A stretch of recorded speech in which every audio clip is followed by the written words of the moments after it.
Ooh, boy!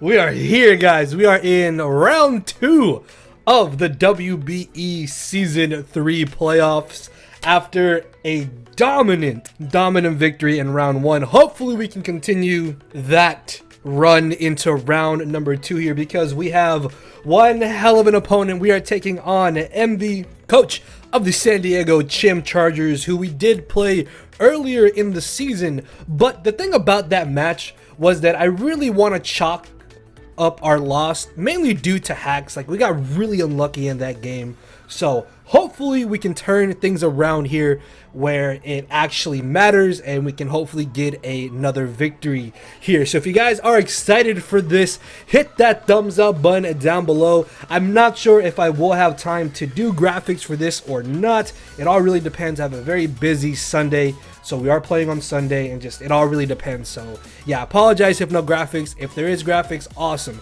Regardless though, if we can win this game, then we go on to the semifinals and we have just two more games to win, and we can get that WBE championship. So hopefully things go good for us here in the rematch. So let's take a look at MB's team real quickly here. So obviously the biggest threat going into this game is easily Togekiss. Togekiss is an absolute nightmare for my team to try and deal with, even though yes, I do have Steelix. Steelix matchup is actually very bad because MB has Azumarill, Victini, and the Heracross along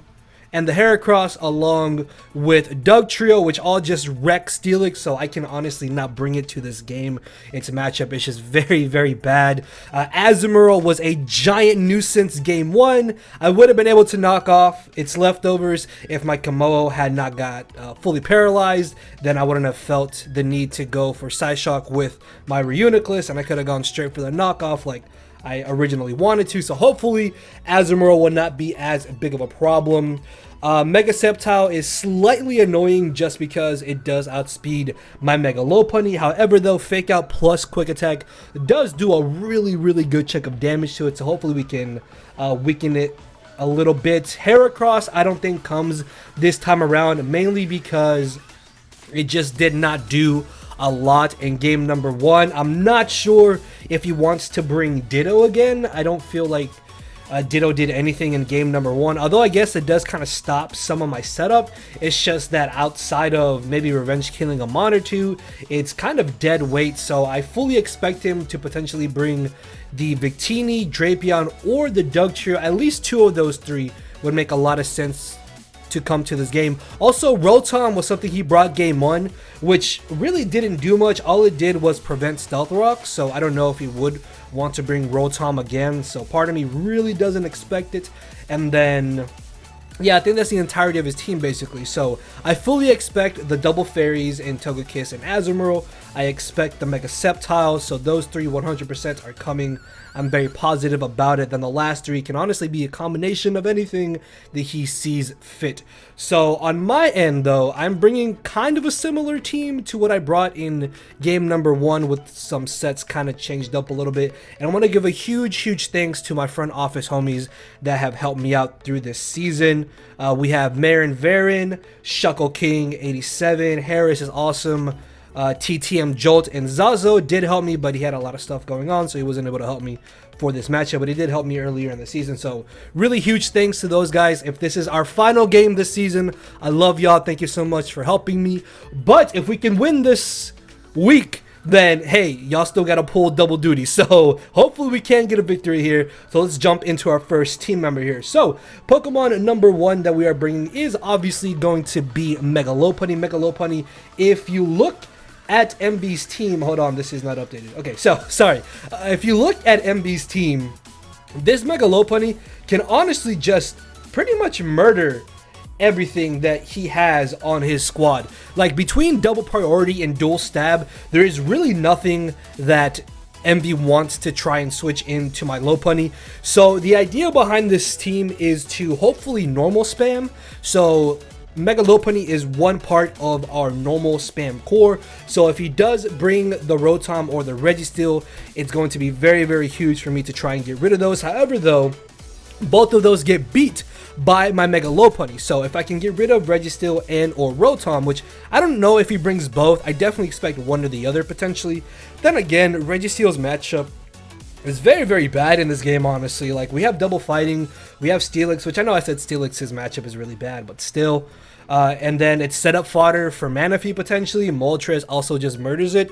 So if anything, I expect Rotom over Registeel, which Mega Lopunny can still absolutely smack around. A fake out into return should always 2-hit KO Rotom, especially if we are able to get up Stealth Rocks. Now, our speed creep is a little bit odd because I originally had a lot less speed creep in game number 1, but in case he wanted to creep whatever I potentially wanted to creep, I decided to add a little bit more speed just in case something of that type of scenario occurs in this game. But Mega Lopunny is just really here to come in, try to pick up whatever KOs it can to hopefully help our second half of our normal spam core, which is going to be Adamant, Choice Scarf, Tauros. Now, Adamant Scarf may seem a little bit odd, but realistically, I don't think there's much reason for him to run max speed with a plus speed nature on Victini. Like, the only real thing he needs to outspeed is my Silvally, but he should know that I'm not going to be running max speed Silvally because I only need to creep Rotom.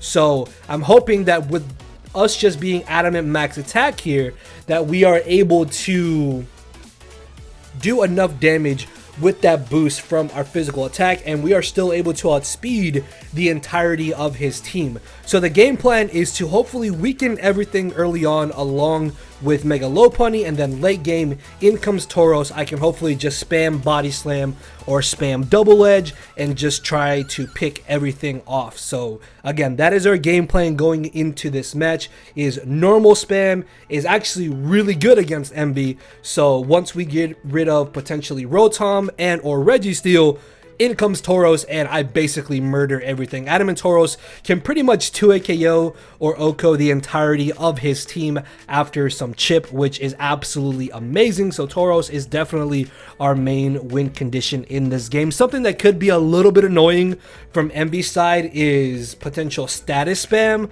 but I'm hoping it won't be that big of an issue. Like, Togekiss is annoying whether it's Choice Scarfed or if it's defensive, but we should have measurements to try and deal with the Togekiss, so hopefully it won't be as annoying.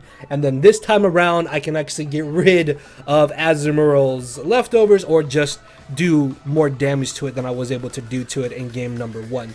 So yeah, Lopunny and Tauros are our normal spam core here. So moving on to our next team member, we have basically the exact same Reuniclus set that we brought in game number 1. This set is just really good, honestly. Like, even if he brings something like Pursuit Drapion, it's not going to be doing entirely too much damage to us, so Reuniclus can still pivot in and out very safely. Honestly, I think the only move that I changed was Shadow Ball to Energy Ball, just because I still have Hidden Power Ground to hit Victini if he does bring Victini, but at least with Energy Ball, I can hit the Azumarill for more damage, and I can also guarantee a KO on Dugtrio if I do get trapped by it, because there's no way that Dugtrio should be able to ever knock me out from almost full HP to, from like basically full HP to like almost full HP.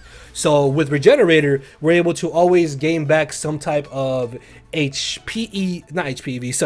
type of HP, and that just allows Reuniclus to consistently be able to pivot in and out. And then Knockoff, of course, is very handy to get rid of leftovers, choiced items, or just scout out for potential berries or the occasional Z move as well. So yeah, hoping Reuniclus, much like game number 1, I'm really hoping that it does put in a lot of work in this matchup here. Again, it's basically the same set. It's pretty much the same EV spread, but it just works so well that I really didn't feel the need to try and change the setup, just because there's not really a much better type of Reuniclus I could have brought to this game, because if I don't have Assault Vest on this, then it makes Mega Sceptile that much more of a problem. Although Swords and Sceptile is a little bit annoying, but it can't realistically set up for free on anything on my team, so I figure that special still makes a lot of sense in this match. So yeah, AV Reuniclus, again, it's mixed defensive. It can tank hits and still do a lot of damage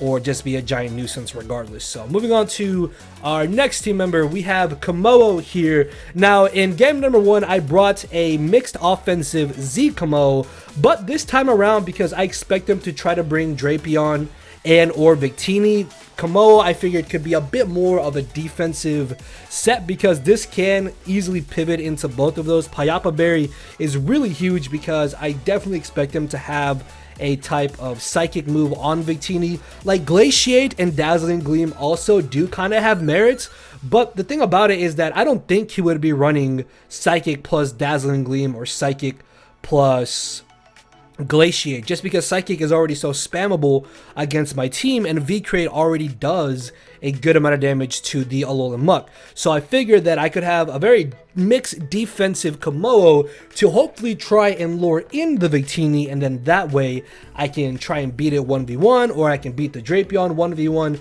The fact that I am defensive is also really nice because it just allows me to function as a pivot into everything. Unfortunately, we can't touch the Rotom, but I'm not entirely too concerned about that. If anything, I can Poison Jab it, maybe try and get a poison off, which in itself would be really handy, honestly. But the main things that I need Kommo-o to do is just try to get up Stealth Rocks, hopefully, and maybe spread poisons or just try to weaken his team down, because again, the whole idea behind this squad is to just weaken everything to where Tauros can come in and just win late game, or Lopunny can also come in and win with its double priority and just being able to smack everything around. So yeah, we didn't really need much speed since we are running a very defensive spread, and that's basically the 116 is just there so we can do some type of damage to the entirety of his team. So our next team member is going to be Silvally Flying, aka Jericho. Now in game number 1, I originally brought Silvally Ghost because it was just about a perfect answer to regular Heracross, but this time around I don't expect him to bring Heracross because it literally did nothing in game 1.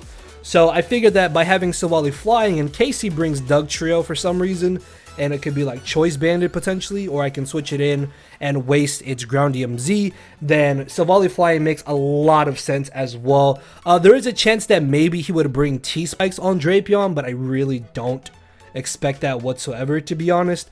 But the nice thing about Silvally in this match is that it just kind of functions as a pivot, and I'm able to hopefully spread Thunder Waves around his team. We outspeed everything except for a max speed Victini, if I'm not mistaken, and like max speed Drapion. So yeah, with U-turn we can gain momentum. The main reason why I have U-turn over Parting Shot is because Registeel blocks Parting Shot, and I don't want to put myself in the position of him having Registeel and then he just blocks my Parting Shots consistently, because that would be really annoying, honestly. So yeah, Silvalla's just here to pivot around, hopefully deal some damage with multi-attack, and then spread statuses with the Thunder Wave. So yeah, it may seem like Silvally has to do a lot in this match, but realistically, I don't think I'll be clicking Defog unless he brings T-Spikes, and then as long as I'm able to gain momentum and T-Wave something, then I'm perfectly fine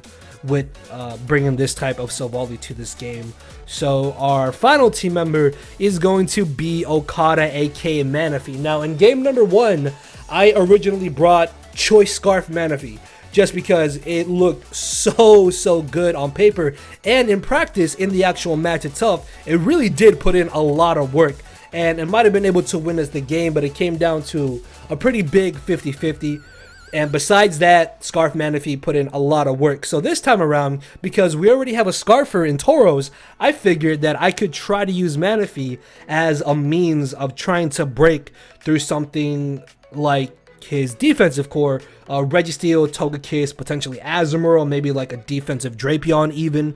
So with max speed, we should outspeed absolutely everything on his team except for the Dugtrio and the Sceptile, and then I guess we'd speed tie with Victini, but I'm not sure if he would honestly want to bring max speed Victini to this game. So the nice thing about this set is that with Substitute, we basically mitigate Ditto ever being a problem to us. I mean, it can't really do anything to us with Scald and Ice Beam as our coverage moves, which I know seems a little bit odd, but the thing about it too is that Scald at +3 already does like 30 to almost 40-ish% to Azumarill if it's max HP. Even if it has a little bit of Spadef investment, +3 Scald does 30 to 40%, which is actually really huge because the more damage I can get off the Azumarill, the better. So if I am able to Tail Glow in front of the Azumarill, then that means I'll be able to get off a huge amount of damage on it, and then I basically need to have Ice Beam to deal with the Mega Sceptile. And then at +3, I'm also able to one-shot Togekiss with Ice Beam, which in itself can be very, very handy because if I am behind the sub, even if he's Scarfed, yeah, he breaks my sub, but I just get to kill Togekiss, and that is very beneficial to me going into this game. So I really felt like sub Tail Glow Manaphy was a pretty good bring in this match. I guess I could have run maybe like sub Calm Mind, but I really didn't feel like it was doing enough damage at +1, and it really wouldn't have been that helpful. At least if I get a Tail Glow up, I'm still going to be absolutely smacking something around on MB's team. And again, the more damage I'm able to get off on his team, the more beneficial it will be to my Lopunny and my Tauros late game to potentially win this battle. So yeah guys, that is going to be our squad for our round 2 match of the playoffs. Let me know in the comment section below, do you think this squad can win us this game? Do you think we can go on to the semifinals, or will we fall to MD once again? Leave a like, leave a comment guys. I'm excited for this match. I'm really hoping that we can win and that we can go all the way. So yeah, let me know, and I will see you all tomorrow with the actual battle itself. So thank you all for watching. Later everybody. Because my brain and heart are both tied in the knot, and this hinders me from crying a lot. This causing me to show no emotion. But when I said I cared, I wasn't joking. But I guess it's too late for me to become broken. For now, I'm living with no more pain, tears of hoping. I'm just coasting. Yeah, I said I'm coasting. No more pain, tears, and hoping.